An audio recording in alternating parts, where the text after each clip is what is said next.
Hello there. The Tories might be riding high in the polls today, but there's still 18 days to go until the general election, and that's an age in political terms.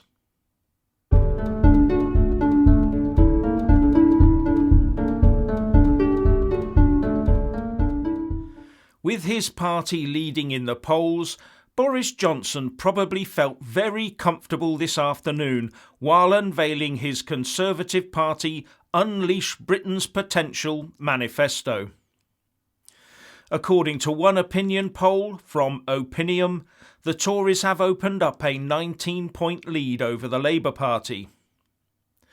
Now, I've produced a graph from the Opinium data to show three sets of figures. The light green bar on the right of each set shows the data from the previous poll on the 15th of November.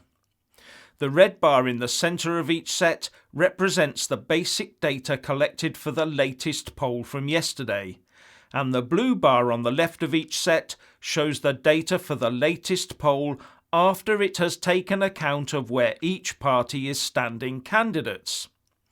That means, for example, that the Brexit Party support is halved from 6% to 3% only because they are standing in about half or fewer of the available seats.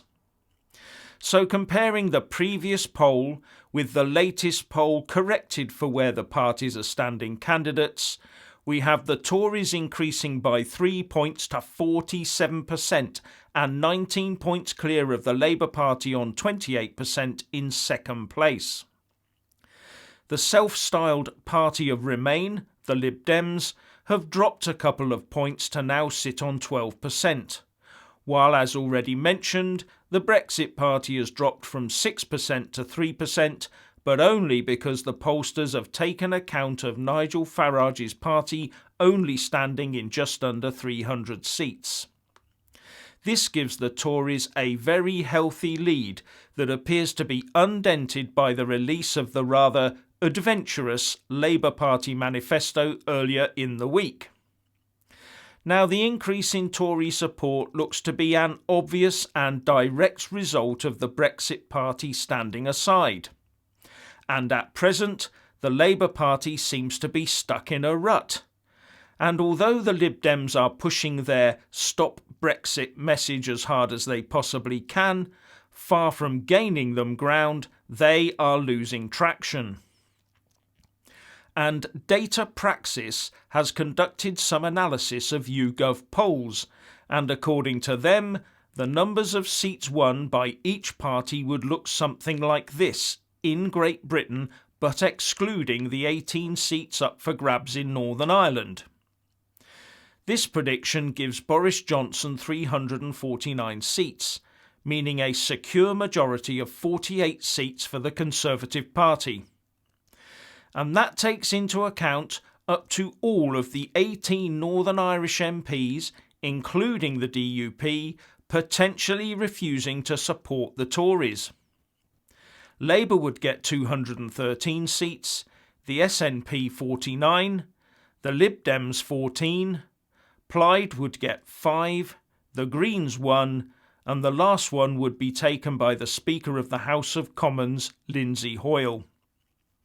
But nothing for Nigel Farage and the Brexit Party, which might explain reports of the possible rebranding of his party into the Reform Party, to presumably stop it from becoming the Exit from the Scene Party should Boris get the expected results. The only drawback is that pushing through his deal against the wishes of a very suspicious DUP would not be a frictionless move. I think that Boris would need to work hard to convince them that his deal will be good for Northern Ireland, because without DUP support, many would question its legitimacy.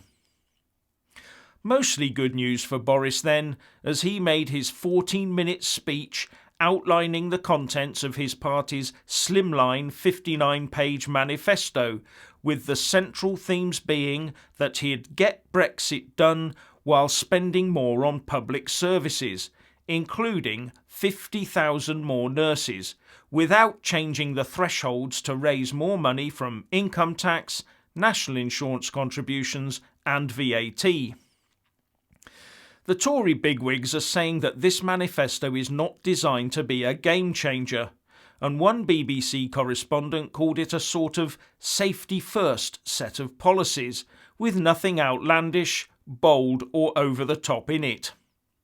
It could therefore be hard for Labour to turn this one round easily, so it might just be a case of it's all now for Boris to lose. And that has happened before. To put it bluntly, the Tory fat lady isn't singing quite yet.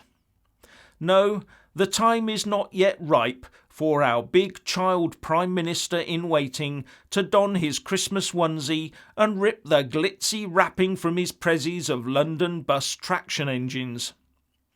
No, he needs to heed the lesson from Theresa May, the ghost of Prime Minister past, when it comes to general election complacency.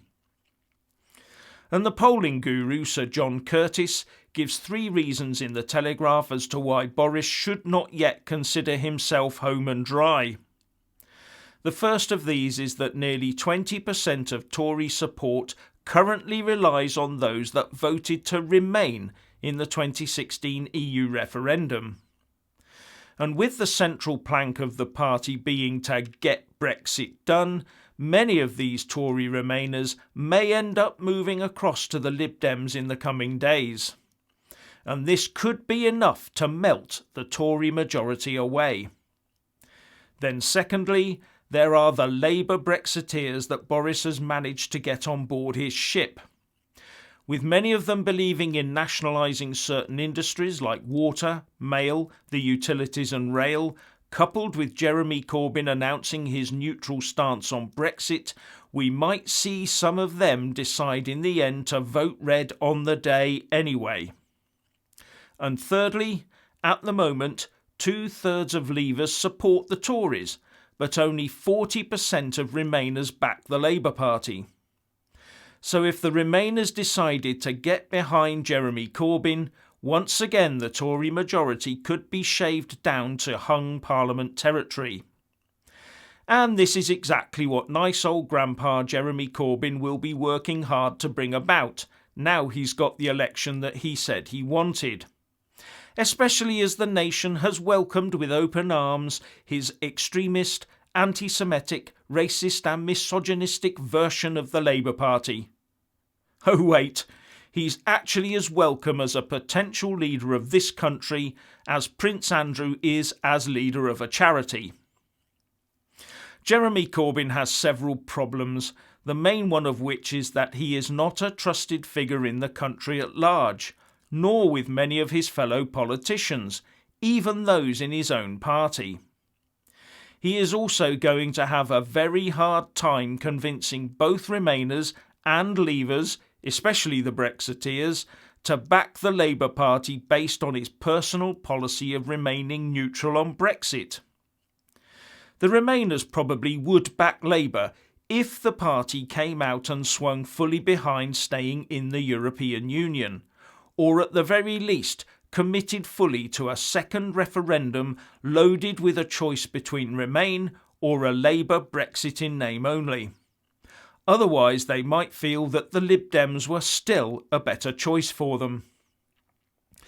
But as Corbyn knows, getting behind Remain would lose him many more Leave voters to either the Tories or the Brexit Party, so he would probably balk at that one.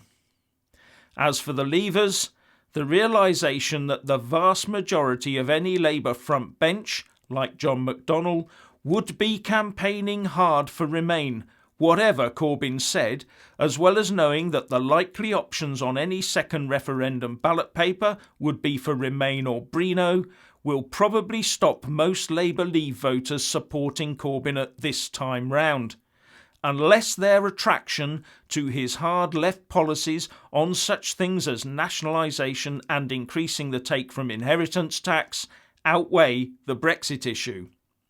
Difficult times for the Labour Party leader.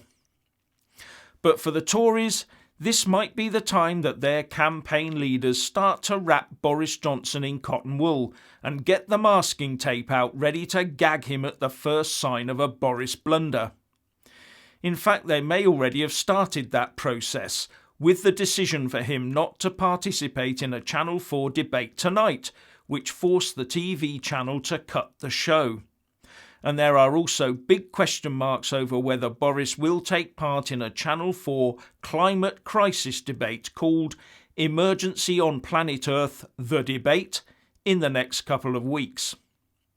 And my message to CCHQ is, if you want Boris to win, don't dress him up as Santa Claus handing out presents. That could really backfire. Anyway, what do you think? Please share and comment, and thank you for watching.